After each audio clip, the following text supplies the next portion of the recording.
Jeanette, can you hear me?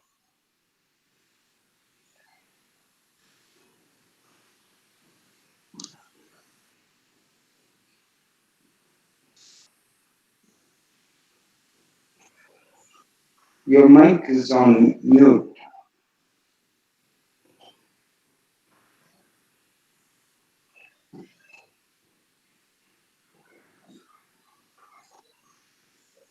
So it's 11:30. I think we'll get going. Is it okay, Dana? Shall we start?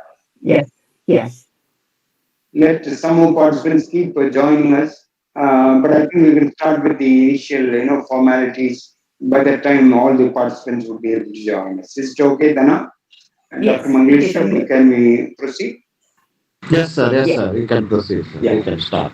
Yeah. Okay. Thank you, Mangleshwaran. Yeah. So, good morning, everyone. I extend a hearty welcome to all of you for this webinar, international webinar on memory training for older persons. And we have the resource person of the day, Dana Steinova from Prague, Czech Republic. And she would be handling the session on memory training. As I mentioned informally earlier, this session, even though it is mentioned as memory training for older persons, it's not just for older persons, it's for all of us. And so at the outset, let me extend a hearty welcome to the resource person, Dana Steinova, for joining us and for sparing her valuable time to conduct this webinar. Welcome, Dana. Good to Good have you back. morning. Virtually collaborating with our department, and we remember your visit to our department in 2016. And the wonderful memory training program we had during that time. I think straight away I'll just mention a few words about Dana for the benefit of the participants. Dana Stenova is head of the URAD Memory Training Center in Prague, and she's the head of the Czech Society for Memory Training and Brain Jogging. She has acted as a passionate promoter of memory training around the world for a couple of decades. She believes that it is most effective tool to increase the self-confidence and self-esteem of the elderly, and not just elderly, for all of us, and a proof that they will still possess a huge mental potential after they learn the know-how of memory training. Besides that, she's also the head of a big center of lifelong learning in Prague, Czech Republic, and she's also the head of Prague Council. And on top of it all, she's also the Secretary General of URAC, European Association of Gerontology, European Federation of Older Persons also. Dana has a lot of credential. Of course, I will not go into all the details. So, with these few words of introduction, let me also welcome my colleagues in the department, our head of the department, Dr. Mangleshwaran, Professor Mangleshwaran, and my learned colleagues in the department, Dr. Jerida, Dr. Nirmala, and Dr. Rajvel, and our teaching assistants, Dr. Karthikeyan, Dr. Selvamani, and Dr. Suresh Kumar. And we have our technical assistants, Mr. John Melton and Pugal Jyoti. So we are very happy to have all of you, and I extend a very cordial welcome to all the participants. We have around 100 of them now. I think in due course of time, many more will be joining us. In fact, around 350 people had registered, and probably some of them might have opted for the YouTube channel. So maybe a good number of people are watching through the YouTube live. We welcome you all for this webinar. So without taking much further time, let me hand over this session to my colleague and head of the department, Professor Mangleshwaran, just to say a few words about the department and its activities, and hand over the session to Dana Stenova. Over to you, Dr. Mangleshwaran. Yes, thank you, Professor Ilango, sir. The resource person of the day, Dr. Diana Stephen, my colleagues in the department, Dr. Jerida, Dr. Nirmala, Dr. Rajavel, and my own guest faculties, Dr. Suresh Kumar, Dr. Karthikeyan, Dr. Selvamani, the participants from our country and the other state, and my dear students from our first and second MSW, a warm good morning to one and all joined to this virtual platform. I'm sorry that I'm not able to make my video presentation due to ill health, but however, I think this is our 17th webinar during this pandemic situation of COVID-19. I'm happy that the Department of Social Work, along with the Center for Gerontology, is doing a great job. In fact, making people orientation to the different fields of activities pertaining to the social work.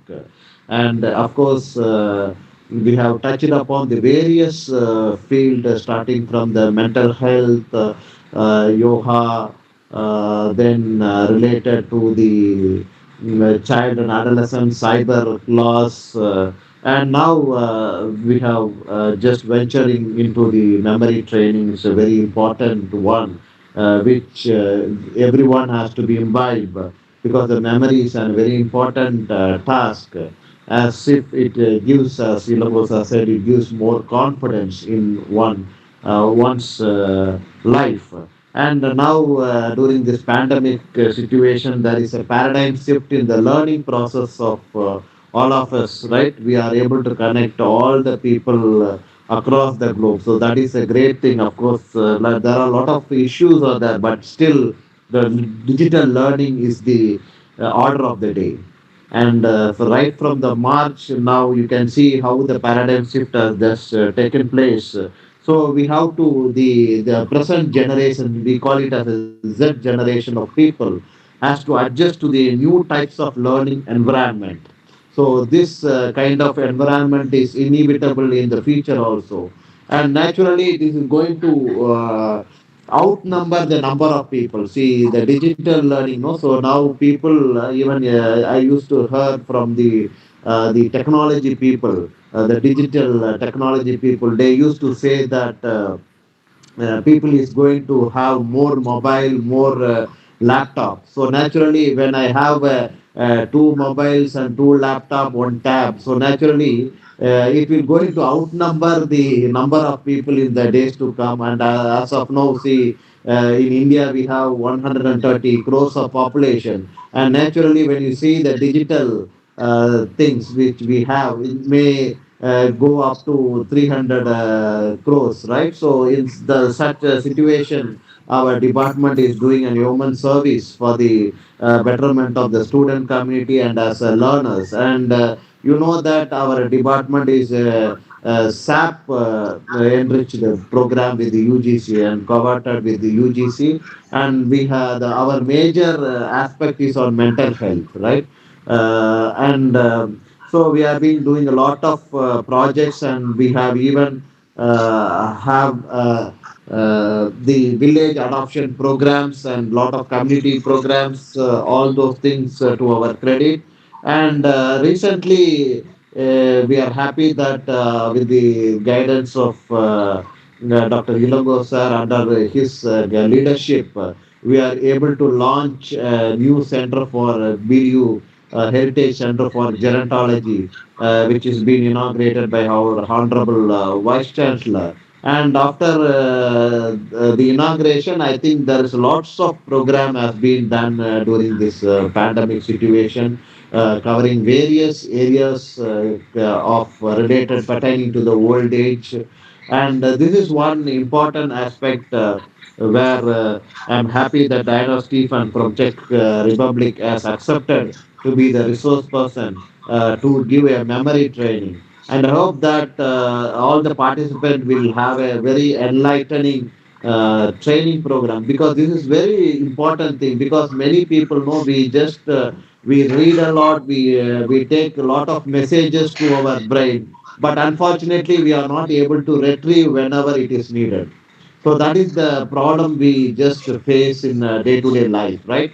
And at the moment when it we need, no, we are not able to get that important point. We try to forget. We say the word. Sorry, I forgot to mention. I forgot to mention. See, we beg the pardon for the people, no. So sorry, we say a sorry face that I have forgotten to mention these people, and then even the names of the remembering the names of the people is very important.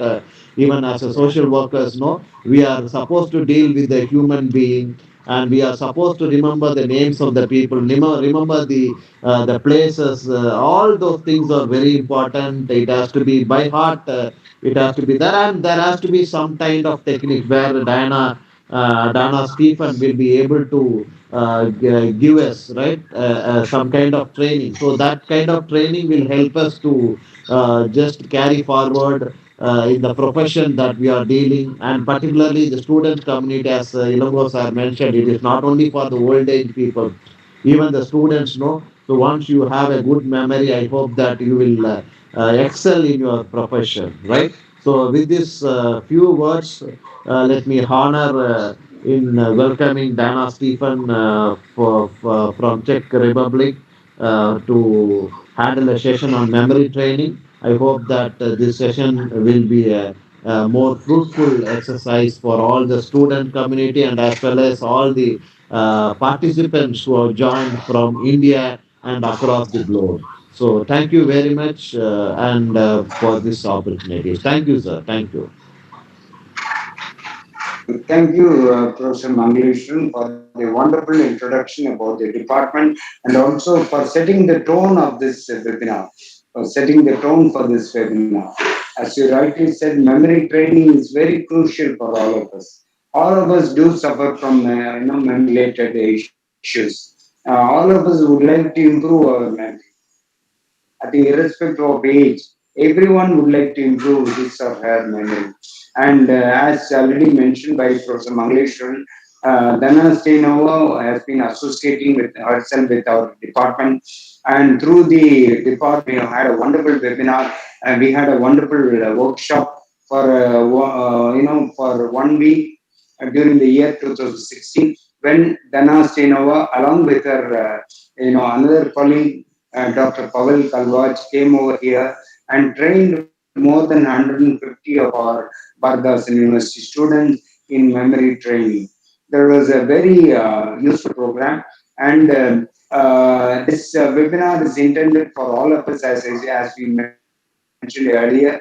And because the human brain has limited capacity. Of course, on the one hand, human brain has unlimited capacity.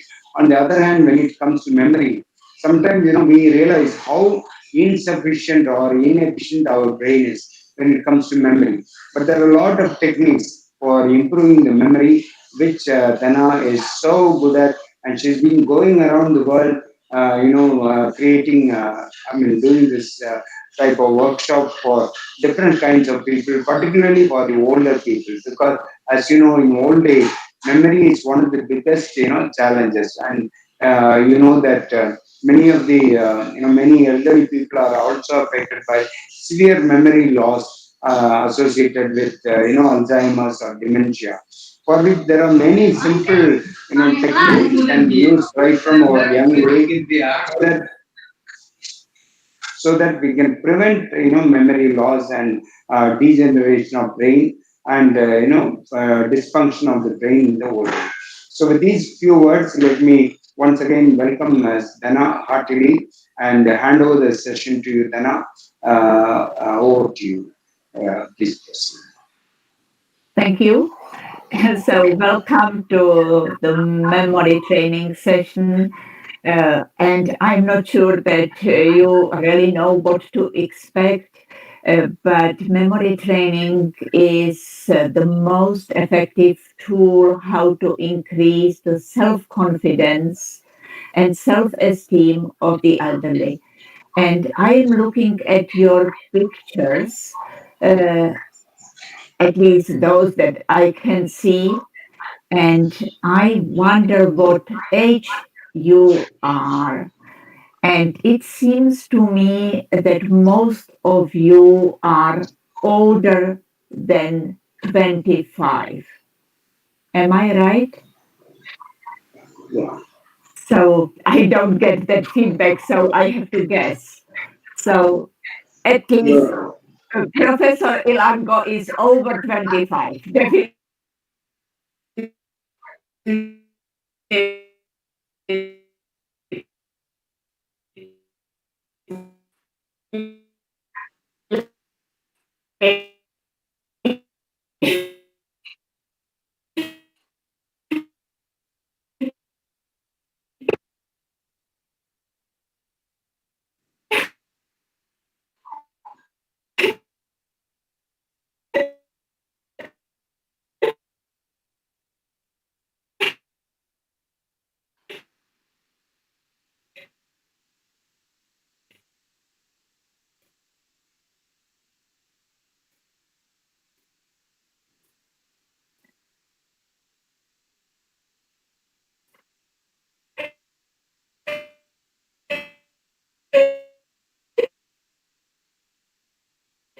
Yeah.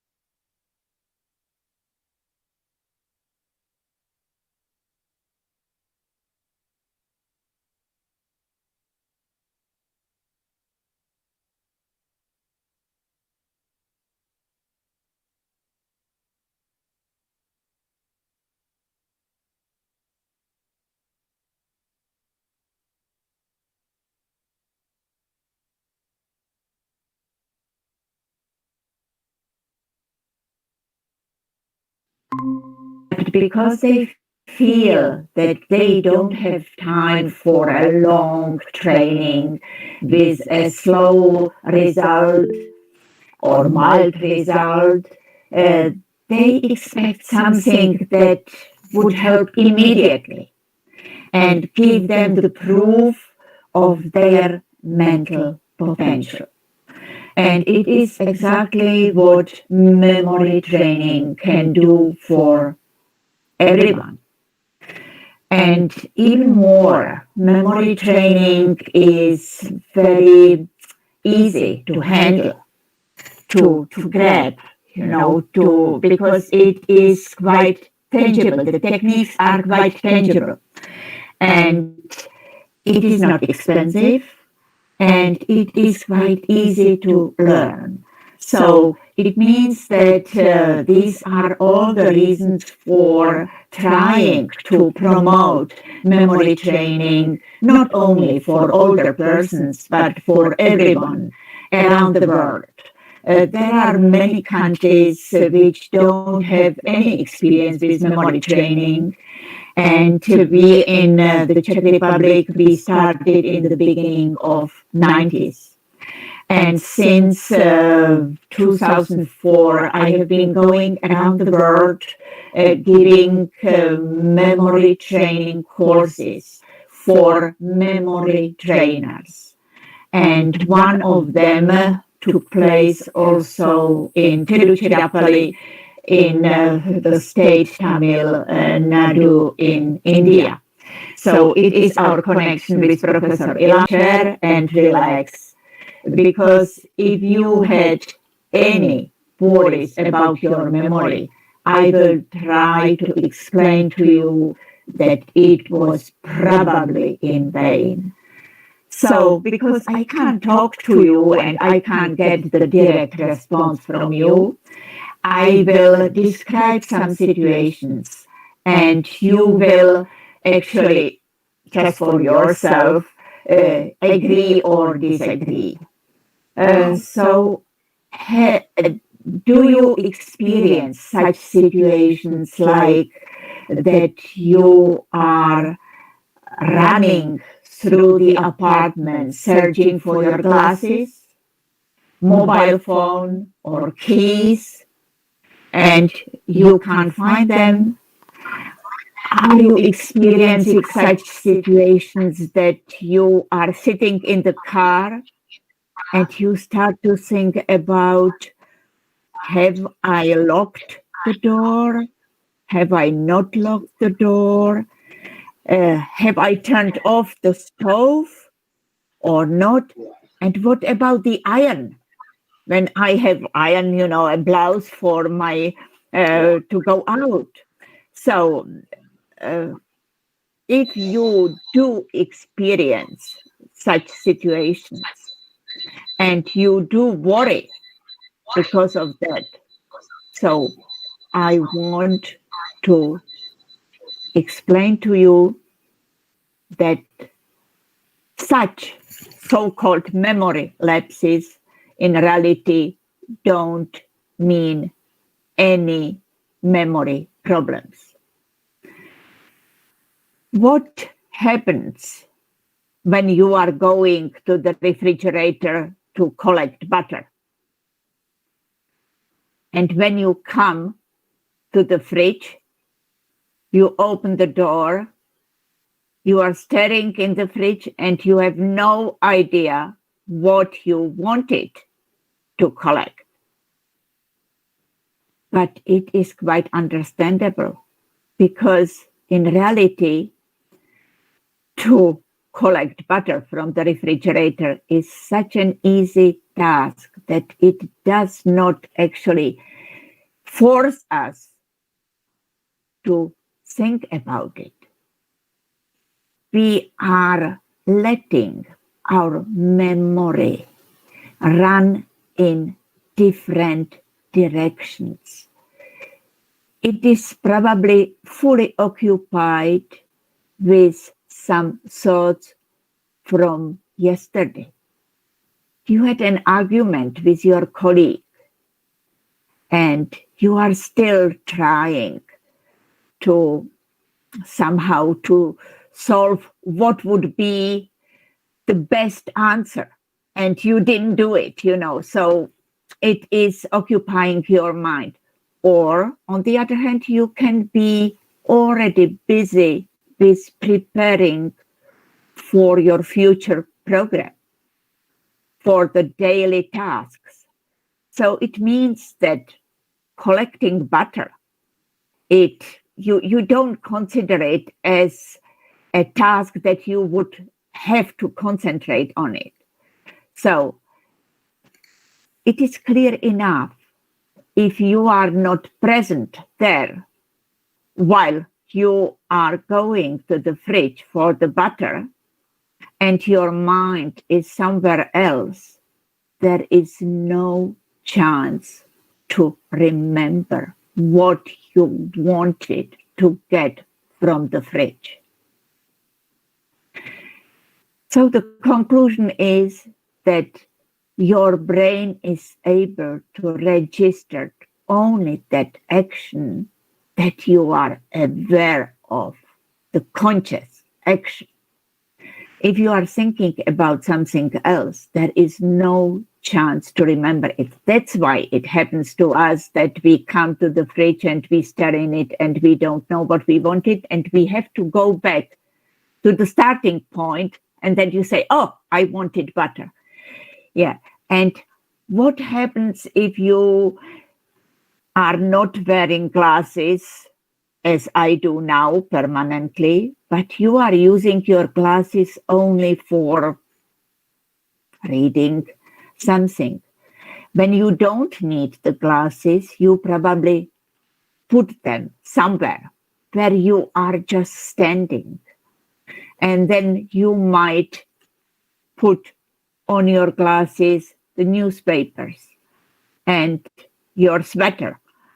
And then there is a great chance that you find your glasses only when you start to do the big Christmas cleaning.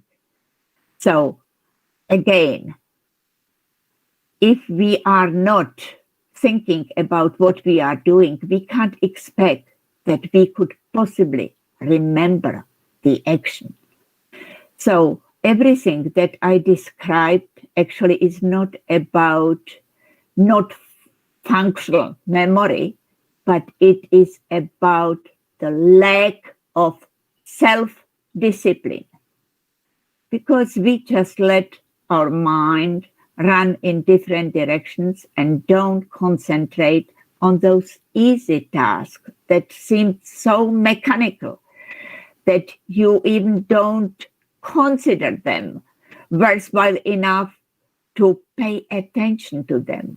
But you are immediately atoning for that because you can't find the keys, the glasses, the whatever mobile phone. You need the second mobile phone to ring the first one to find it. So in this case, I recommend highly to create some system. For example, to decide that your keys or glasses will live in a small basket in your entrance hall. And every time when you are in the situation that you are taking off your glasses, you will not throw them, wherever you are just standing, but you will wake up and say, oh, I have to go and put my glasses in that basket where they belong. You will be rewarded because you will find your glasses every time when you need them on that spot.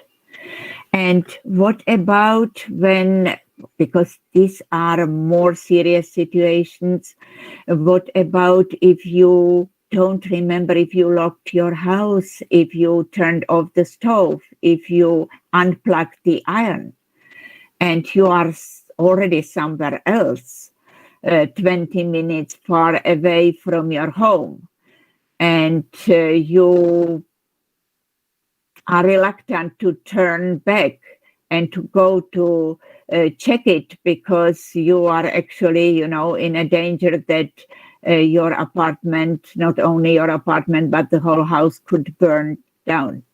So in this case, I highly recommend that you will repeat out loud 3 times the sentence.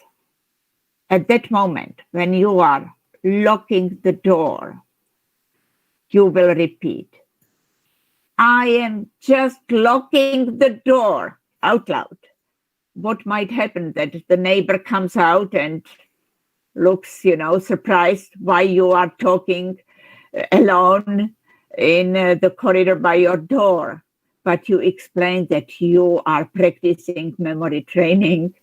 And what happens actually when you repeat this sentence 3 times? You have to set up your facial muscles in order to pronounce this sentence. And at the same time, you trigger the language center in your left hemisphere. And there is no more room for any other thoughts. But you will be thinking about what you are doing. You will know that you have locked the door for sure. And 20 minutes later, when you start to think if you have done it or not, you will probably hear your sentences, how you pronounce them out loud, still as an echo. And sometimes I am getting a question, how I will know that I have locked the door today and not yesterday. So I say, so do it every day if it happens to you, and you will be sure that you have done it. But don't make it mechanical again, up to the point that you would stop to think about what you are doing. And it applies for any other situation. If you want to remember that you have done something, you must be there. You must be aware of that. It must be a conscious action. So now I told you what actually are not the problems with memory. And now we will talk about what we can expect from our memory. And I would like to mention that our brain is not such an efficient device for thinking as you might have been convinced in the past. And the result of this could be that you blamed yourself every time when you failed to remember something. You felt badly, and it somehow shook with your self-confidence. And you considered it as a severe deterioration of your mental skills. So I would like to calm you down and to explain to you that our brain needs our personal assistance, that it can't actually do without it. And it is exactly what memory training is bringing into your hands, to give you the tool, to provide the tool how to assist to our brain if it itself is somehow lost, doesn't know how to do it. So you should be equipped with such tools in order to help yourself and to help to the others, not only to the elderly. So first of all, you have to realize that the human brain, during the process of evolution, has been developed in such a way that it is responsible for our survival. And our brain is aware of the fact that if it is too overloaded with information, it wouldn't be able to fulfill its mission. And we wouldn't survive, and our brain would atone for that because it wouldn't survive either. So it means that if you don't remember everything, it is very natural because your brain knows that it is not supposed to remember too much, not to endanger the basic mission to secure our survival if we happen to be in the peril of our lives. So it is one great and basic limitation that is actually somehow setting up our possibilities. And it is not the only limitation set up by the nature. Imagine that we have been equipped with a very limited capacity of the short-term memory. What does it mean if I say the limited capacity of the short-term memory? So if I give you a list of 10 words and I ask you to tell me how many of them you do remember. So I can't ask you what is your guess, but I will do it instead of you. You would probably remember something between 5 and 9 words within one input. The average is 7 items of information, 7 bits of information within one input.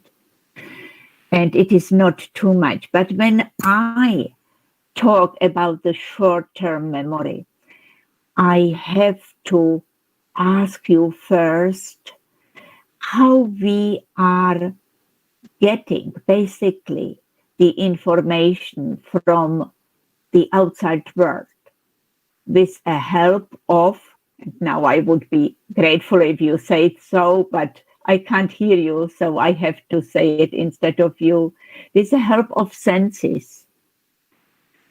What basic senses do you know?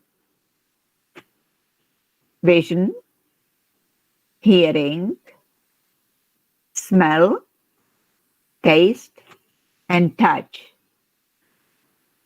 I know that the scientists discovered more senses. They are up to 13 nowadays, but it is enough for us to remember these 5 basic senses. And with the help of these senses, we are getting first information from the outside world and from our internal body into so-called sensory memory. It is the first stage.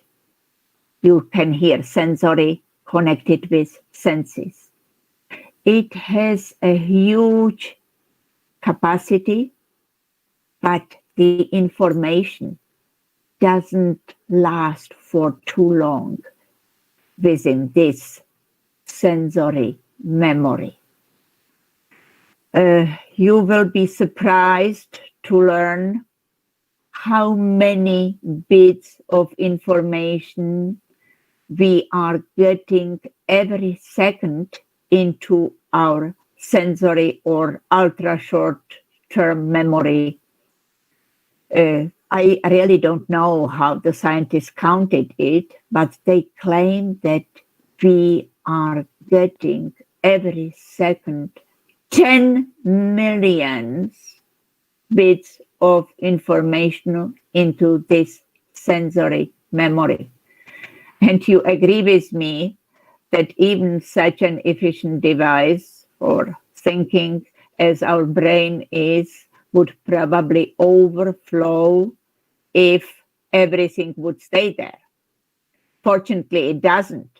It is falling out within seconds, and only a tiny fragment of this amount is moving into formerly mentioned short-term memory. And what do you think? How does it behave, that short-term memory, if you already know that it has only a limited capacity? Something between 5 and 9 bits of information within one input. Logically, it must act quickly because there is no room. So it must quickly process that information that is coming from the sensory memory in order to get rid of it very quickly and make room for the new oncoming information. And it is what makes our short-term memory very vulnerable, because we can easily lose the information within this short-term memory if we are not able to process it successfully. And there are even more aspects. So imagine that the brain has a special ability to rewire itself after processing every information. It is called neuroplasticity. And this neuroplasticity, the brain possesses all life long. But still, there are some differences. And please imagine a child, 5-year-old child. How does this 5-year-old brain behave when we are talking about absorbing new information? I would love to hear your feedback, because I expect that you would say, oh, such young brain is keen to learn because everything is new for such a child. Everything sounds attractive. So we could compare that 5-year-old brain probably to a sponge that is absorbing water, very willingly and quickly. But what about a brain 80-year-old? So how do you think that it behaves, this 80-year-old brain? Again, I miss your feedback, but it means that I have to answer myself. Imagine that this 80-year-old brain, despite the fact that neuroplasticity is still its feature, nature, so it is reluctant to absorb the new information. Why do you think that it is so? Why that 80-year-old brain doesn't want? Do you know why? You would laugh. This 80-year-old brain thinks that it knows already everything. It has been there, nothing new. So this 80-year-old brain is not keen to absorb the new information. And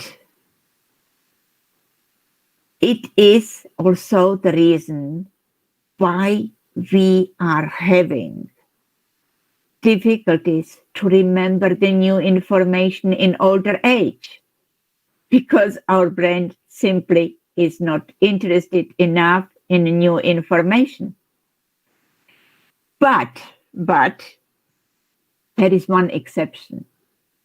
And the exception is that if you are able to serve the information in the attractive way, then even that old brain forgets that it knows everything. And it forgets to be reluctant to absorb it. And it is jumping eagerly after this information and processing it successfully. So now let's go back to that short-term memory, which I told you that it is very vulnerable. But on the other hand, it is the only stage of our memory where the intervention of memory trainers is going, where we can somehow manipulate with the information. And it is exactly what we are doing. I told you that the basic nature of our brain is that it has to fulfill its mission to secure our survival. Our brain actually doesn't want to absorb too much or too many bits of information. And if you know everything this, so you can see that it is quite an art to make our brain remember to process the information successfully. And it is exactly what we are doing in that stage of the short-term memory. We are trying to alter the information which we need, which we want to remember, into something attractive. And in that case, we can be absolutely positive that our brain will process that information, and probably successfully, because it can't resist. The information is so attractive that the brain just goes after it. So we are able actually to improve dramatically that relationship, that working relationship between the short-term memory and long-term memory, up to the point that we not only process successfully the information, but we move it successfully into the long-term memory, and we also secure that it is easily retrievable from the long-term memory when we need it in the future. So it is, such a theoretical introductory before I give you an example from my practice, because I have been involved in memory training for almost 25 years. So I have many practical examples from my work, and they are mostly very encouraging. So one lady in my class, very well-educated lady, PhD, she came to me and she said, Mrs. Steinova, I am afraid that it is an onset of dementia in my case. I said, oh, why do you think so? And she said, I just realized that I am not able to remember. What does it mean? I asked her. And she said, imagine that every weekend I am going to my summer cottage, and the neighbor has a nice dog, a friendly dog, and I like the dog.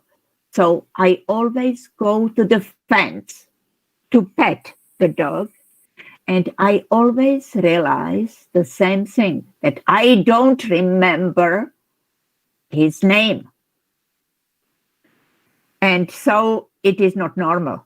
It must be already some neurodegenerative disease. It can't be, it can't be just, the case that I would be so stupid.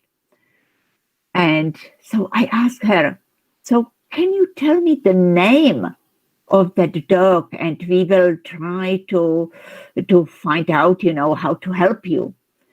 And she said, he has such a strange name. His name is Antis, and I can't remember Antis. And I said, oh, it's so easy. Why not to say that it is an anti-Soviet dog? Have you ever heard such a nonsense? Anti-Soviet dog, it probably does not exist, but it is so unusual and actually so attractive for our brain that it can't forget it. Yeah. So it means that all the students in my classes where I am using this example, still after several years, they do remember the name of this dog. And of course, that PhD lady didn't have any difficulties ever since. So what have I used? I used so-called mnemonic. Mnemonics are memory aids. And if I ask you from which language the word comes, some of you would be able to say, it must be Greek. Correct. It is Greek. but it doesn't come from the contemporary Greeks. It comes from antiquity, from the time 3,200 and 2,000 and a half years ago, when mnemonics have been invented in that ancient Greece. And why it happened in Greece? It happened because there was a very high demand for certain professions to perform a good memory. What profession mainly it was? Yeah, I can hear some of you saying the public speakers, the orators. Yes, correct.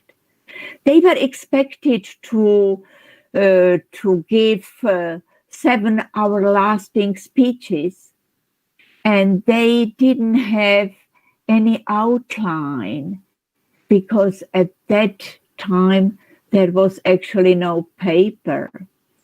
There were some, already some possibilities to record the sentences, but if I am not mistaken, they were recorded without making the gaps between words, so not too usable. So it was much easier to invent memory aids, mnemonics, and to help them for easy and efficient remembering. So now please lean against your chair and relax, because we will play a game. I just want to introduce some very simple mnemonics, and at the same time to show you how quickly we can help to people and how unexpectedly we can increase their self-confidence, which has been buried for years when they suffered from a lack of self-confidence, and when they really were convinced that their memory is very much deteriorated. So this will be that game that we will play now. And the Indian students from that Bharathidasan University will remember it if they are some listening to me today. So I was flying to Boston from Prague via Frankfurt in the year 2004. It was a long flight, so I decided to get some exercise. And where can you get exercise in the plane? Usually near the toilet. There is a little bit of space for people who are queuing for the toilet.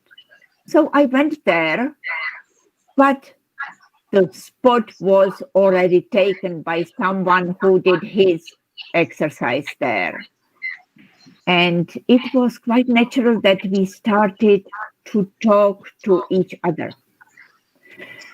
And I learned that the man who was doing his exercise was a sculptor, an American sculptor flying to Boston to celebrate the birthday of his father.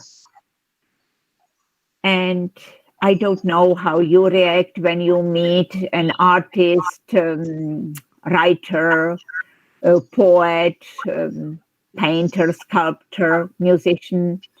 I always ask them if they can make enough living with their profession, because I know some of these people and I know how difficult it is. And this man started to laugh and he said, of course, I am not able to make enough money with my profession, so I have to do something else. But it is easy for me because I have a good command of Japanese. So actually, I am earning money with doing translation from Japanese into English and vice versa. And my next question was, are you also teaching Japanese classes? And now something strange happened. He looked at me with a fear in his eyes and he said, no, I can't do it. And I was surprised and I said, why can't you do it if you have such a good command of Japanese? And he said, because I don't remember anything. Oh, I said, what does it mean? And being a memory training, I wanted his explanation. And he said, oh, my dear lady, you don't know anything about me, but I am a seriously ill person. I have suffered twice from meningitis. And you probably know that it is a serious bacterial disease that can negatively affect the quality of memory. And it does affect the brain under any conditions. And so I still didn't want to let him go. And I said, could you please explain to me how you don't remember anything? Explain to me some situation, please. And he said, easily. For example, I tell to my colleague, you have such a beautiful skirt. Do you think that she's pleased? No, she's annoyed. She is telling me, please stop and don't repeat it again. I don't want to hear 10 times this week that I have a beautiful skirt. You have already told me the same thing 9 times. And imagine, he added, I don't even remember that I told her about that beautiful skirt. And I started to laugh and I said, my dear, just realize that it is not important at all for you. You just want to please her. It is a sort of social conversation for you. Stop to worry. Do you think that he was pleased? No, he was annoyed with me. He said, please stop to console me. I have learned to live with my disability. I accepted that my memory is not functional. And now I got annoyed. And I told him, do you know what? I think that nobody tried to convince you that you do remember better than you think yourself. Come to my memory class, which I am giving next week in New Hampshire. And he said, I would love to, but I have to go back to Frankfurt within a few days. So, but didn't you say that you are a memory trainer? Just realize where we have been standing in front of the toilet, actually. And he said, so if you are a memory trainer, you probably could do something for me right now and right here.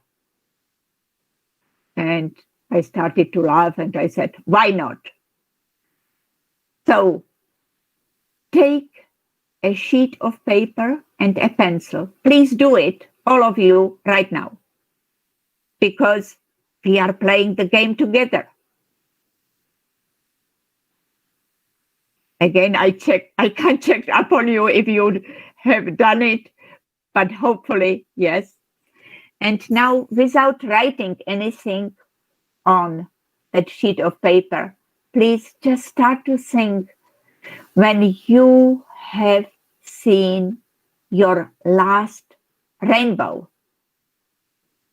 Don't write it down. Just think about it. When have you seen your last rainbow?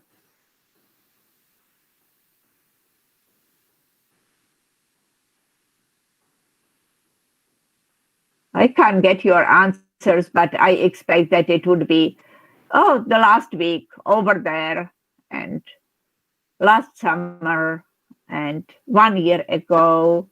I can't remember, and so on. But it is okay with me because I actually don't need your answer. I just wanted to prepare you for the task that I gave him. I asked him if he could possibly recall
with the same initial letter as the information that you need to remember.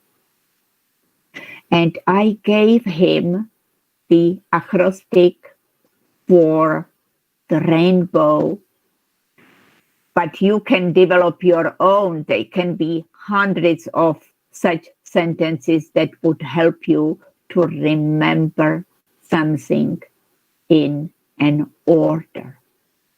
And the sentence in this case is Richard of York gave battle in vain. Richard of York gave battle in vain. So tell me, what is Richard? Red. Of O is orange. York is yellow. gave is G, green. Battle is blue. In is indigo. And vein is violet. So if you remember this sentence, this memory aid, you will forever remember the order of colors in the rainbow. And in this case, I will just jump into our story that I am describing and tell you that it is another disadvantage that we are dealing with, and it is the inability of our brain to remember information in sequence. It means that every time, if you want to remember a list in certain sequence, you have to assist to your brain with a certain memory aid, unless you want to learn it by heart. But it is the most demanding and the most difficult task, and tiring also, and discouraging, so I would not recommend that. With mnemonics, you enjoy a lot of fun, and it goes so quickly, and it is absolutely durable. So I'm going back to that plane flying from Frankfurt to Boston. Do you remember what year it was when I was flying? Again, I can't check up on you, which I'm so sorry, because I, of course, like that direct contact. But so I have to tell you that it was the year 2004. And at that time, it was actually 2 years prior that International Congress of Astronomy that took place in Prague. And if you remember, the ninth small planet, Pluto, was excluded. And we learned that it was not a planet, that it was an asteroid. We do. And so it means that at that time, in 2004, we still had on the full number of planets. And it was exactly what I asked him, that American sculptor, please write down for me the planets in correct order coming from the sun, 9 of them. So please use your sheet of paper and write it down yourself. First is sun, and then Dana, I'm sorry. 9. I'm sorry to interrupt. Just hold on for a second, Dana. I'm sorry for interrupting your talk. It's wonderful, Dana, and if you please go ahead. I know unexpectedly there is an emergency, so I need to attend to that. It's regarding my, pension-related matter. I have to appear before the Joint Director of Collegiate Education. All right. So kindly, All right. kindly bear with me. I request Moira, welcome to the session, and may I request you to just say a few words towards the end and take up the questions and conclude on behalf of Video Heritage Center and also the Passed On Network. If you could do that, it would be great. That would be fun. Yeah. Wonderful. That would be fun. Yeah. Thank So you very Dana much. and Moira, kindly excuse me. Hi. Please don't misunderstand me. Yeah. Thank you I so much. understand. I Yeah, understand. please do Yeah. continue. Please do continue. It's going on very well. Yeah, Thank I you will. so much. I'll I connect will. with you later. Thank you so much.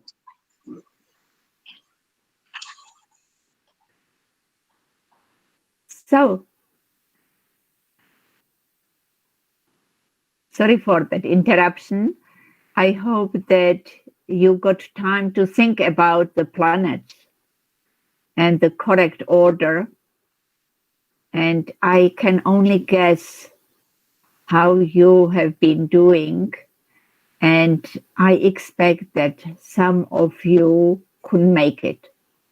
It was exactly the case of that American sculptor. He was not able to write down the planets in the correct order. He got only 7 completely mixed up. And he was so annoyed. And again, he somehow blamed me that I tried to torture him, despite the fact that I was told that he had difficulties with his memory. And again, no emotions on my face. I told him that it is so easy if we again create this sentence. And where every word starts with the same initial letter, like the name of the planet. And then I gave him the acrostic for the planets. And I will give it to you, and then we will go through the planets. So the sentence is, my very educated mother just served us 9 pumpkins. My very educated mother just served us 9 pumpkins. So, you see that it indicates so well that it is Mercury, because you have that Y there. Very is Venus. Educated is Earth. Mother is Mars. Just is Jupiter. Served is Saturn. Us is Uranus. Served us 9. It is Neptune. And pumpkins is Pluto. And this sentence also indicates that at that time there were 9 planets. So you see that it is rather easy. And with an attractive sentence, simple enough, you can remember the correct order of planets. Not only planets, but anything that you need to remember in certain order forever. But it is not why I am telling you this story. This story has the major point, and we are coming to it. And now I ask you to listen carefully and attentively. Because at this moment, I turned to the American sculptor and I told him, do you know what? Even if you do remember successfully 7 colors of the rainbow or 9 planets in the correct order, you can hardly impress with this achievement anyone, nor yourself, because everyone can make it if he or she develops the effort. Every school child remembers the 7 colors of rainbow or 9 planets if it is a part of the school curriculum. So if I want to convince you that your memory is still functional, then it must be something that it will completely knock you down, your achievement, if you achieve that. And nobody around you would believe that something like that is possible to remember.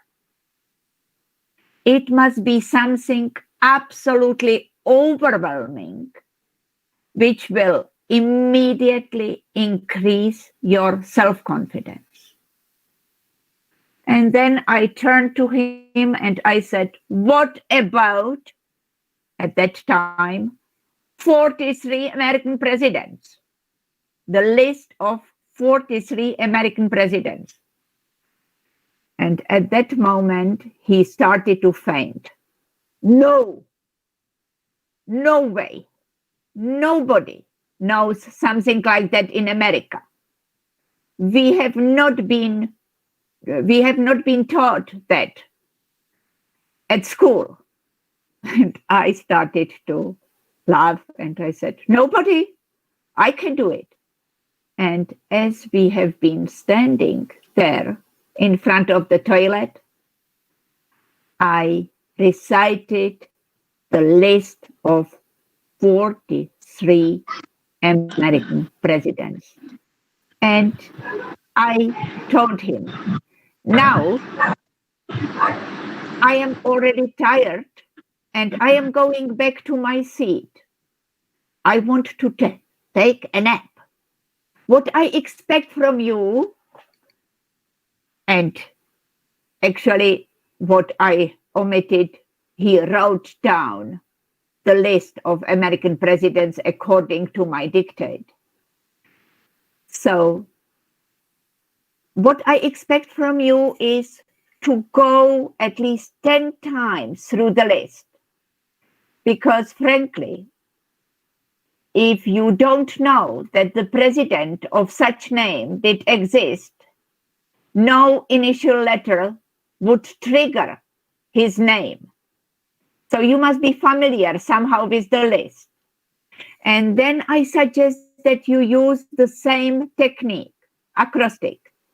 And you might create 4 sentences of 10, 11 words. But please, keep in your mind, the sentences must be very simple, but very attractive. Something from daily life, nothing complicated, because otherwise you would not remember them. And after 1.5 hours before we land in Boston, you will find me, wake me up, and recite the list yourself. And I departed, went to my seat, and fell asleep. Anyway, I was woken up with refreshment that they brought before landing. And to my surprise, I realized that the sculptor was sitting just behind me. And he knocked on my shoulder. I turned over and you wouldn't believe, he had such big, bright eyes. And I could tell you that he was exciting on the highest level. And he said, I got them, all of them, without any mistake. And again, not showing any emotions, because it was exactly what I expected from him. I said, all right, give me back the list, the written list, and you can start. He has not made any mistake. And do you know what was his reaction? It was the best flight of my life. You convinced me that my memory is still functional. Thank you so much. So how much time I spent with him? 20 minutes? And within 20 minutes, I was able to change his life because he was already giving up. He was absolutely convinced, absolutely positive that after that disease, that meningitis, his brain was not functional. He was actually a victim of stereotype because everyone believes that with that disease, if you just experience the disease, that your memory is affected forever. And it was his case. He actually was giving up in advance. He even didn't try. So it means after he was able to recite the list of 43 American presidents by memory, but not by memory. He was actually running the sentences, the acrostics in his mind and giving me only the names of the presidents.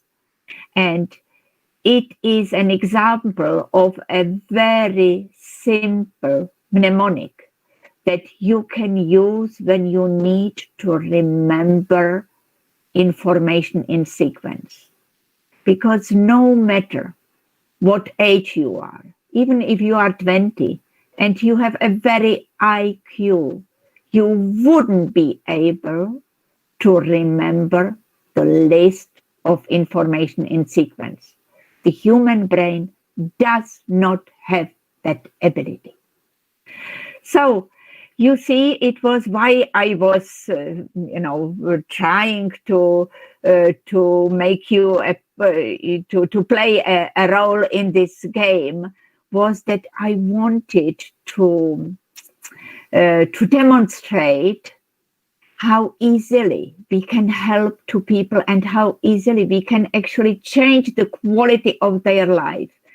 And it happened to me during my practice hundreds of times that people have been underestimating their mental skills in a long-term dimension. They believe that they were losing their mental skills with age, and then they believe that actually it was an inevitable part of aging, that we are losing our mental skills. And to certain respect, it is true because they are physiological changes in our brain. But when you realize that it is actually easy to compensate such changes, such physiological deterioration with simple and easy mnemonics, then it probably sounds quite convincing for you to go for that and to teach the people in your care how to improve quickly the quality of their memory and to somehow to show off. And because the time is coming to the end, I will give you one more example. Just describe the result of one exercise, and you will fully understand what memory training can do for people. The lady in her 80s was coming to my regular memory training class every Thursday. And when we, of course, that what people expect it somehow that we minimize their memory lapses in daily life. And it is what we can promise to them. And so to remember telephone numbers is one of these basic things that we teach them. But when we teach them how to remember the telephone number, and I'm going back to what I said to that American sculptor, you must convince them about their huge mental potential with giving them a task that all the others around them consider as an impossible task, that it is not possible to remember it. It is something overwhelming. And with mnemonics, in reality, it is very easy. So the homework after being taught how to remember the telephone numbers was already 100 digits of pi. P, yeah, it is 3.14 and so on. And the lady, after 1 week, she arrived, and I could see how, impatient she was to perform, that she really was, ready to show off. And I asked her, Mrs. So-and-so, have you somehow resisted the temptation to show off in front of the family members? And she said, I have to confess, I did not resist the temptation. I showed off in front of my 15-year-old grandson. And I asked her, and what about your grandson? And she said, he told me, Granny, I have never thought that you were an idiot, but only now you convinced me that you are absolutely genius. And she added,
their self-esteem and self-confidence so easily without too much of effort.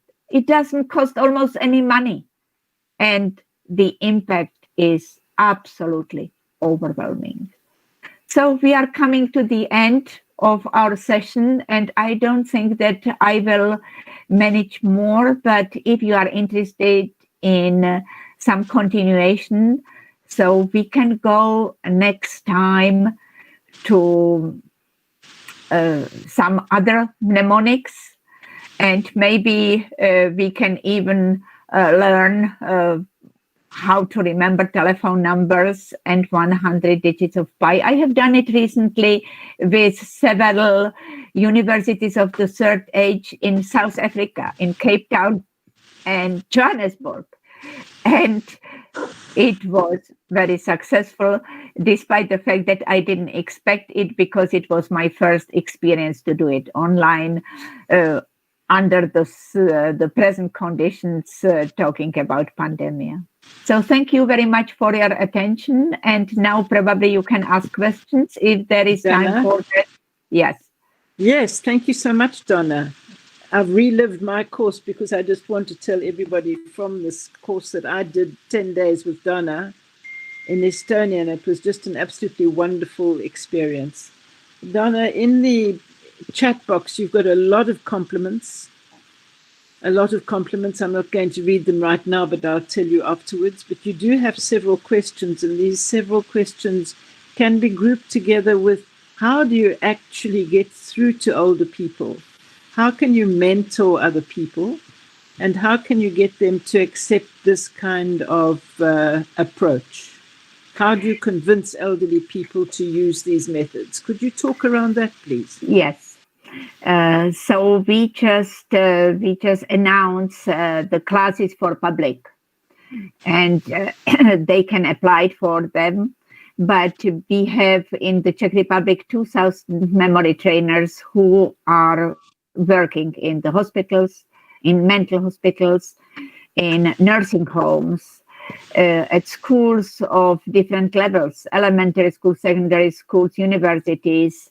So we are having memory trainers in the libraries, so all over. And the outcome of the course can be actually modified for different target groups.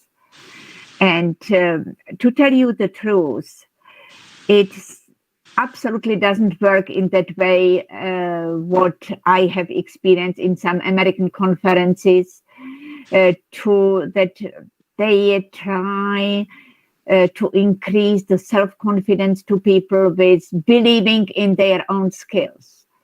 but you can't believe in your own skills if you are suffering from memory lapses.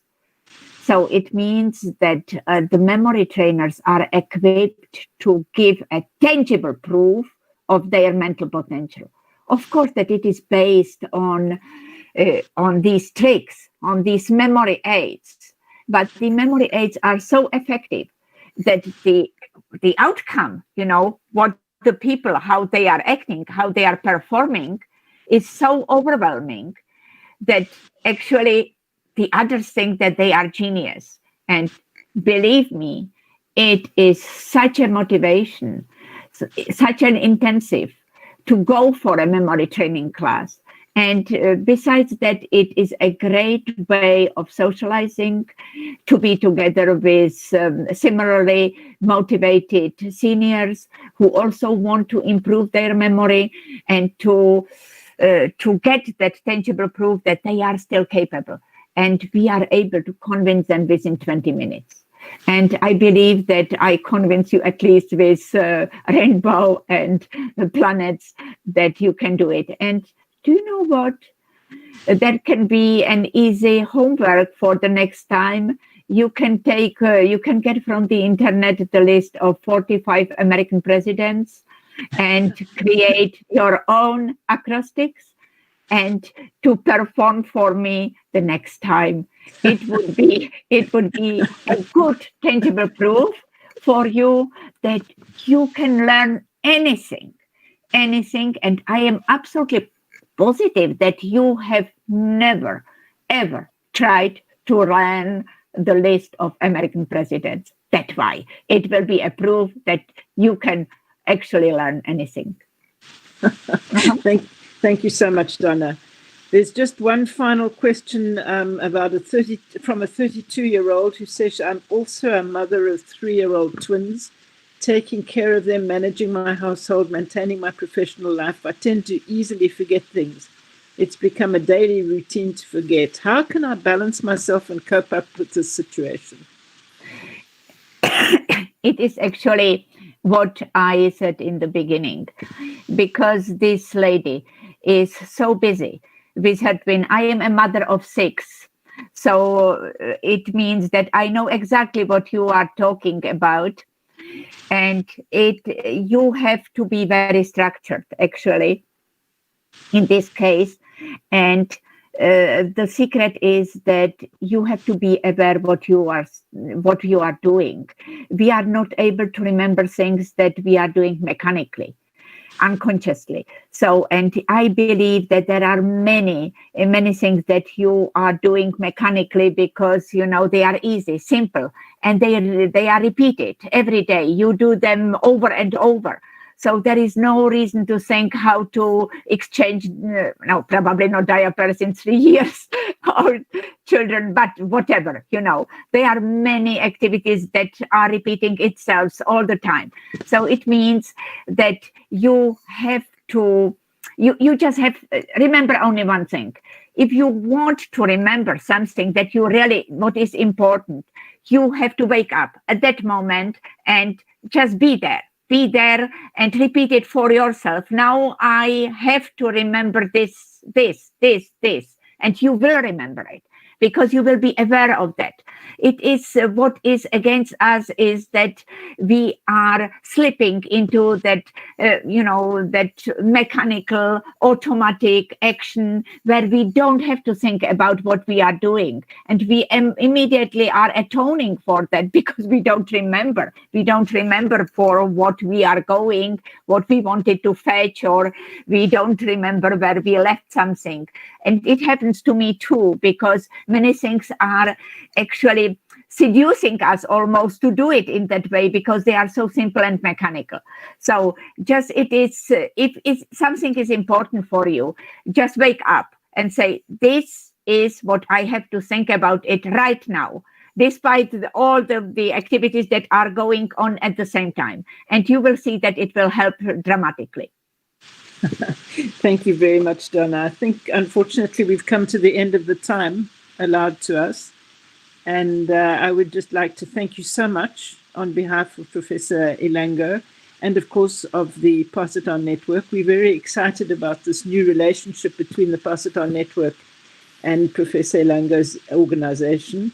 And we look forward to going ahead with regular presentations of this nature. But Donna, you're just a wonderful person, and you've brought hope and encouragement to so many people all around the world with your different practices. And this is just another step in that same direction. And I'd just like to... Yeah. Excuse me. I just wanted to add that when the situation calms down, this pandemic, so I am also able to go to different countries and really to train trainers, because it is Moira went through that training. It is a big course, 44 hours with a very demanding, difficult exam at the end, because these attendees, they must prove that they really mastered them. They must demonstrate that they are able to use the mnemonics, because otherwise their clients would not believe them that it works if they are not able to demonstrate it with themselves, you know.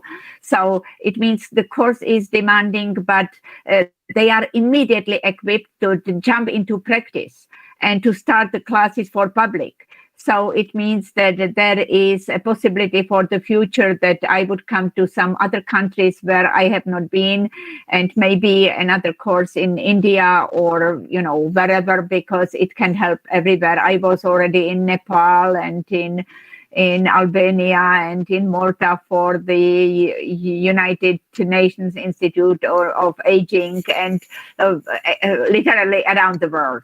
Yeah. No, you've done extraordinary, and you are still doing extraordinary work. And just in closing and in thanking you, I would just like to say very quickly that the Pass It On Network was created and is growing to promote the worldwide potential of positive aging lifelong, and to empower other adults to self-organize and to help themselves and others find what they need to survive and to thrive. And one of our major priorities is positive aging and self-advocacy. And what Donna has taught today is exactly the backbone of that, because when you feel confident as you go ahead, you can organize yourself and you can look after yourself. And I think that is just a major, major issue for ourselves today. And I think that coronavirus has shown everywhere, and especially also in Africa, that there are not the structures there. We have to take care of ourselves. We have to take ourselves into account and to look after ourselves. So I think with that, thank you very much to everybody. Thank you again, Donna. And we look forward to the next encounter with our Indian colleagues. Thank you very much indeed. Yeah, it was my great pleasure to be with you. Thank you for attending the webinar. Goodbye. Thank you very much.